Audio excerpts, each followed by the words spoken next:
If you want to set up in Dubai, you need to know which free zone is the best. So in this video, I'm going to be going over exactly just that so that you could know where to set up your business. Now, spoiler alert, I'm not going to tell you which free zone is actually the best. And the reason why is because I actually can't. Without knowing your timeline, your situation, your capital, or knowing what activities you have, I cannot give you an actual answer. But what I can do is, of course, get on a call with you if you book down below in the description and actually give you an answer, or you can watch the rest of this video where I'll be going over exactly what you should be looking for when picking the right free zone. Because some people love to swear that this free zone is the best or this one is the best, when in reality, they're either just trying to sell you something quick or they're just spewing fake information that's not even accurate. Because you cannot tell someone what is right for them if you do not know their situation. And sometimes if you know their situation, it might not be the best option for you depending on who is telling you this information. So let's go over exactly what you should know when choosing a free zone. The first thing you need to know is what free zone is within your budget. Now, if you're setting up a business in Dubai, you're likely someone that's gonna be saving a lot of money in taxes.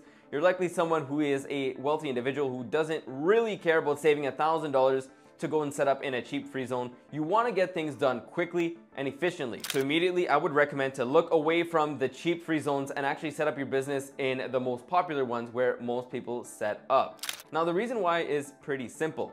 You're gonna have a much better experience and your business license will come with many less headaches. Because when you're setting up in a cheap free zone, the customer service may not be as good. I mean, it's pretty basic economics. If you're paying someone less money, they have less money to pay for what they're going to provide to you, for the services they're going to provide to you. If they're employing people, they might employ them less, they're not getting as much money, or the quality of employment is not as good. So it's pretty simple. You're getting a less quality experience when you're in a cheaper free zone. Pretty simple. If you pay $100,000 for a car, you expect a $100,000 car. If you're paying $20,000 for a car, you're not expecting a $100,000 car. Although some people may say it both gets to A to B, the both of them, which it's true. Both of them will get you to the point where you want to be, usually. Of course, there might be some issues with some zones. However, with one of them, you're sure that you're gonna get there with the experience that you wanna get there with. Of course, you don't wanna have headaches, delays, added expenses, repairs, all this, you know what I mean? You don't wanna have those issues. So if budget is not an issue for you, then I would recommend setting up in Dubai itself, in Dubai Silicon Oasis. But of course, before you jump to go ahead and do that, the second thing you need to know is, does this free zone have the appropriate business activities for my business? If you have an e-commerce store, you need to make sure that this free zone has an e-commerce license available to you. Again, if you went to a car dealership and you told them, I need tires for my Lamborghini, and they came back to you and said, well, we have tires, but it's for a Rolls Royce. Well, you're not gonna take those tires. It's not the right fit for your car. So why would you do the same with your business? You need to make sure that the activity you select is actually the appropriate activity so that you don't have any issues down the line. Now, the third thing you need to take into consideration is banking. Now, I will say that all free zones should not have issues with banking. What really matters is how you structure your business to avoid those issues with banking.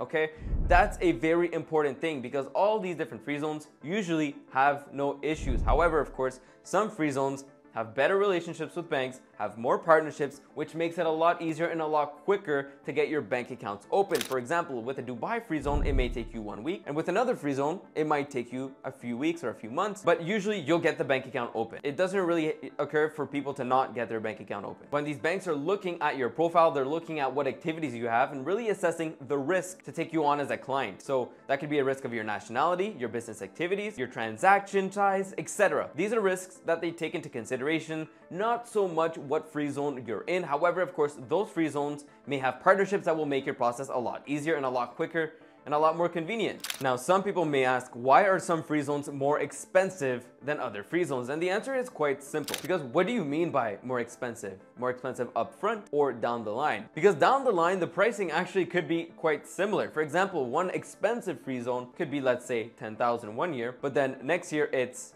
8,000, and the other one could be, let's say, 9,000 one year and then 9,000 the other year, and then it'll catch up or even surpass. Also, there's things that you need to know. Of course, renewal expenses are very important, but also amendment expenses are very important to know. For example, if you're in an expensive free zone and you need to make a change to your business, whatever it may be, And that expensive free zone may just include it in for free, while a cheap free zone may charge you down the line. Think of budget airlines, for example. You're flying with a budget airline, but they're not including luggage, they're not including insurance, they're not including all this stuff, while the premium one is. So if you actually add what they're including, it may be more expensive to be with that budget airline instead of going directly to the more expensive one. And that's a very good analogy that I'd like to leave you with.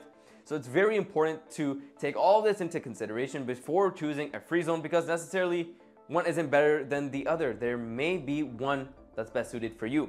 And if you want to know exactly which one is best suited for you and you have not set up your business in the UAE yet and you want to get set up in about 30 days with our help, then make sure to book a call with us down in the description down below, and we would be more than happy to guide you in your journey to setting up your business in Dubai, getting your bank account, getting your residency stress-free. So see you all in the next video. If you enjoyed this one, make sure to leave a like, and of course, feel free to comment down below any questions you may have.